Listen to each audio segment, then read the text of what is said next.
युवा आते हैं, मुझसे जुड़े लोग आते हैं, मुझसे पूछते हैं कि राधा रानी के विषय में क्या 9-10 साल की उम्र तक की अवस्था का ही गुणगान किया जाता रहेगा?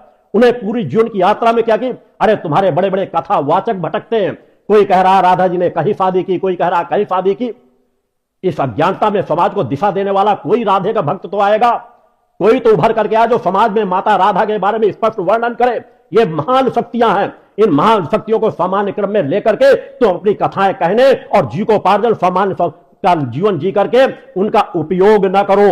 उन शक्तियों को उदाहरण दो जिसे समाज उन आदर्शों का पर चल सके, बता सको कि माता आदि शक्ति जगत जननी राधा रानी किस लिए जन्म लिया था, उन्होंने क्या कार्य किया, समाज को क्या उपदेश दिया, क्या मार्गदर्शन दिया।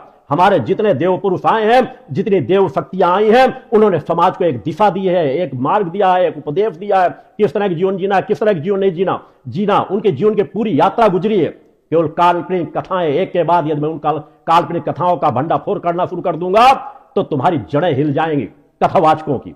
जहां कहीं पर भी कोई आधार नहीं मिलेगा तुम मुझसे पूछते हो।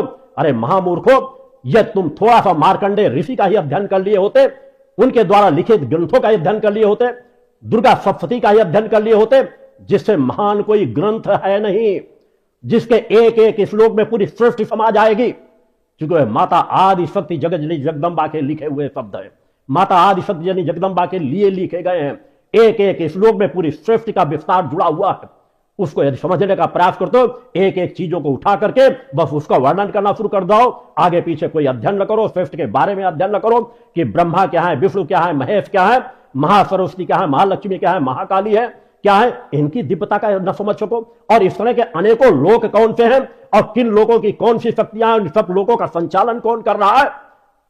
केवल गोलोक धाम से संचालन, गोलोक धाम तो एक धाम है, वो भी उसी क्रम से जुड़ा हुआ है।